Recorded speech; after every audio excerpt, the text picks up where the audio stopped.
مفتی طارق مسعود special.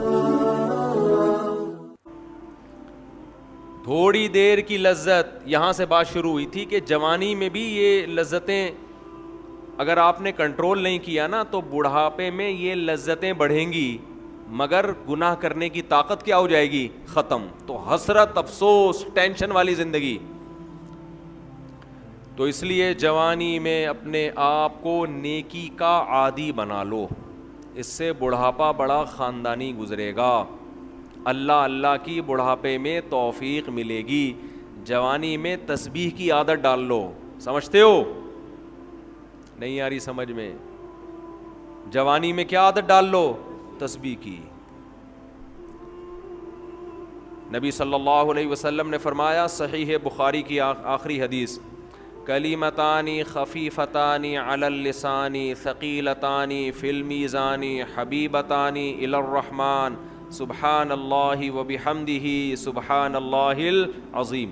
دو کلمات زبان پہ بہت ہلکے، ترازو میں بہت بھاری، اور رحمان کو بہت محبوب۔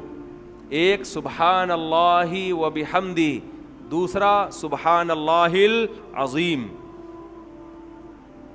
یہ آپ نے اگر جوانی میں اپنے آپ کو ذکر کا عادی بنا دیا، بڑھاپا بڑا اچھا گزرے گا۔ ہماری مسجد میں ایک بزرگ ہیں، پابندی سے تراویح پڑھتے ہیں۔ آج فجر میں پتہ چلا کہ روزانہ 20 پارے تلاوت کا معمول ہے۔ میرا خیال ہے 70 سال عمر تو ہوگی، 70 سال میں روزانہ کتنے پارے پڑھ رہے ہیں؟ 20۔ کیا یہ عادت انہوں نے بڑھاپے میں ڈالی ہے؟ بڑھاپے میں اتنی ہمت نہیں ہوتی۔ یہ عادت کب سے پڑھی ہوئی ہوتی ہے؟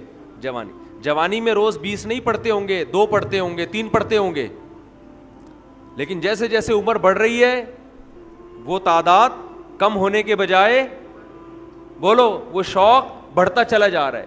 عین ممکن ہے کچھ دنوں کے بعد یا چند سالوں کے بعد صحت اجازت نہ دے، عین ممکن ہے، لیکن شوق تلاوت کا کم ہونے کے بجائے بڑھے گا، اور اللہ اجر کس پہ لکھے گا؟ شوق پہ۔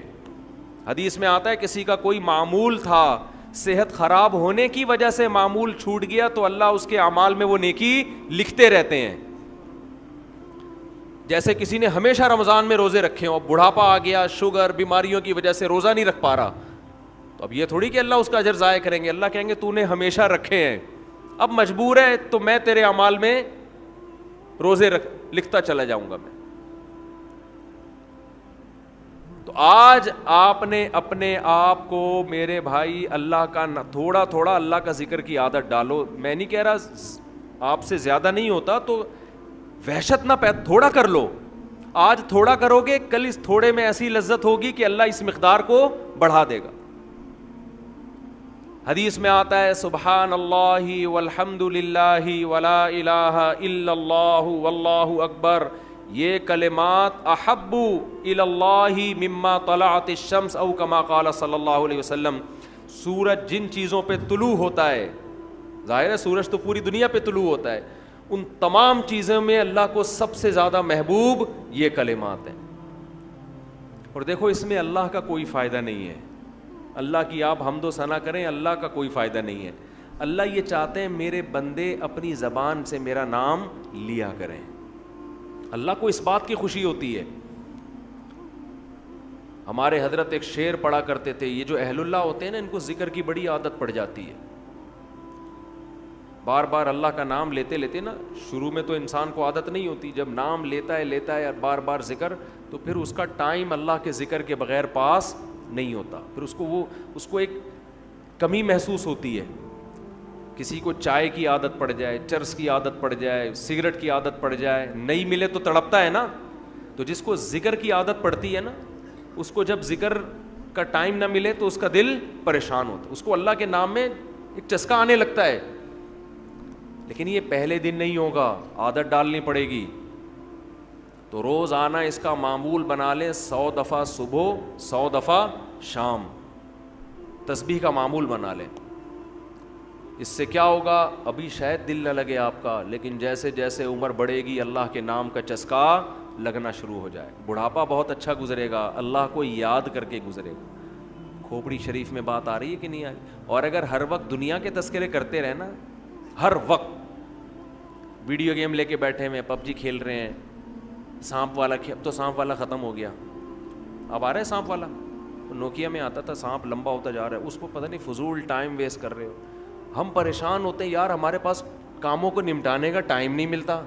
ہم تو چاہ رہے کاش یہ دن 24 گھنٹے کے بجائے 48 گھنٹے کا ہو جائے.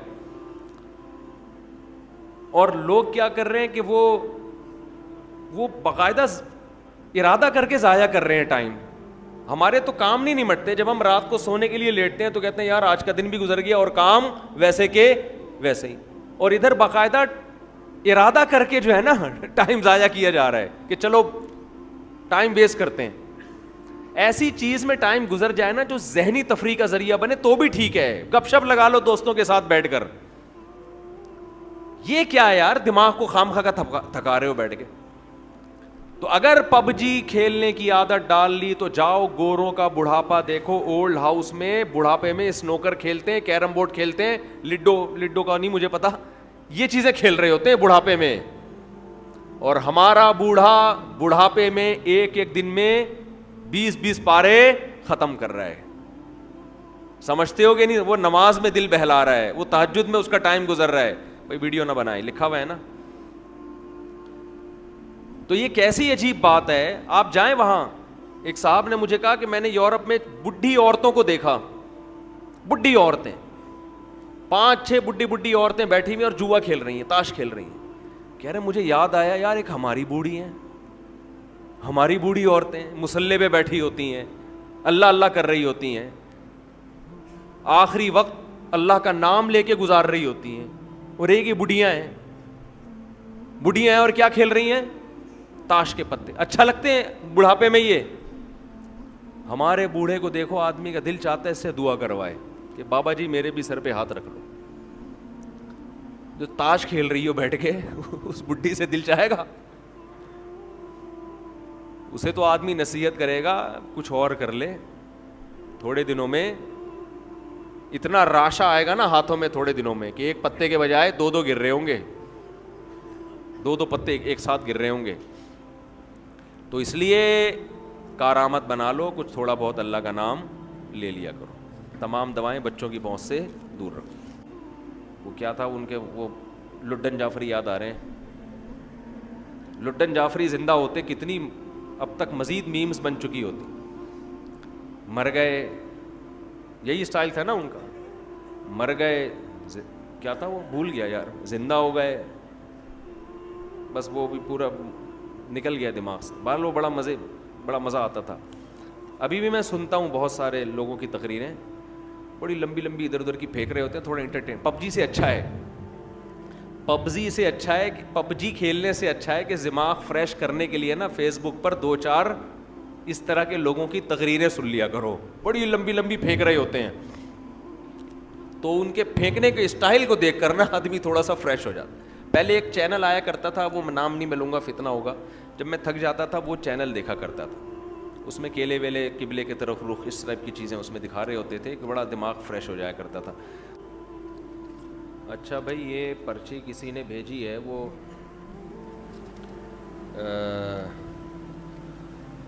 ہندو تھے، انہوں نے اسلام قبول کیا ہے. کہہ رہے ہیں آپ کے بیانات بھی سنتا ہوں، مولانا طارق جمیل صاحب کے بیان سن کر ان سے متاثر ہو کر اسلام قبول کیا ہے.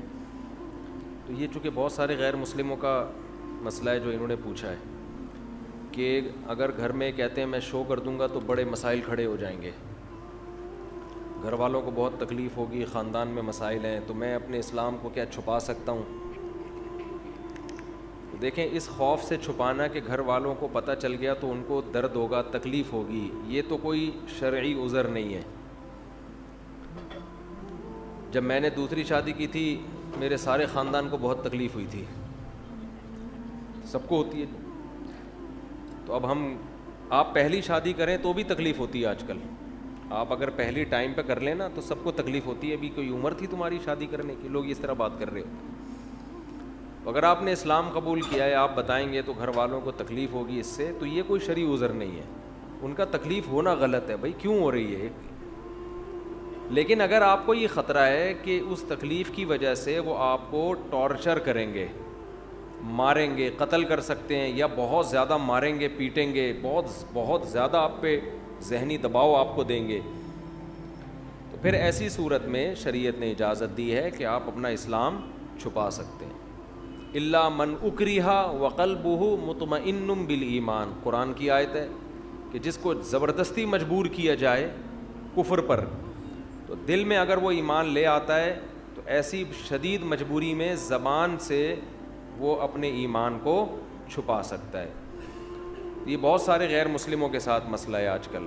میں نے بتایا تھا کچھ دن پہلے بھی کچھ ہندو آئے تھے نا, ہندو فیملی آئی تھی مسلمان, ان کے ساتھ بھی یہی مسئلہ. جو بھی ایک بچہ مسلمان ہو, بچہ تو نہیں یعنی 18-20-22 سال اس کی عمر ہوگی, وہ بھی اس کے ساتھ بھی یہ ٹینشن کہ اس کو مار رہے ہیں, پیٹ رہے ہیں گھر والے. تو ہندوؤں میں یہ شاید زیادہ ہوتا ہے, عیسائیوں میں میرا خیال ہے اتنا نہیں ہوتا. عیسائیوں میں بھی بہت مسلمان ہوتے ہیں. جو میرے ہاتھ میں کبھی کوئی مسلمان ہوا ہے تو ان کے گھر کی طرف سے کوئی عام طور پر کوئی ٹینشن نہیں ہوتی, تھوڑا براڈ مائنڈڈ ہوتے ہیں لگتا ہے کرسچن لوگ. تو اب مسئلہ یہ ہے کہ ایسی مجبوری میں آپ اپنا ایمان چھپا سکتے ہیں. روزہ رکھ لیں, آپ روزے میں کہیں سفر پہ چلے جائیں یا کچھ ایسا تدبیر اختیار کر لیں. نماز بہرحال ہر صورت میں پڑھنی پڑے گی, چھپ کے پڑھ لیں جیسے تیسے. بہت سارے مواقع انسان کو چھپ کے پڑھنے کے ملتے ہیں نماز. تو اس طرح سے کچھ کر لیں گزارا. دعا کرتا ہوں اللہ آپ کو استقامت نصیب کرے.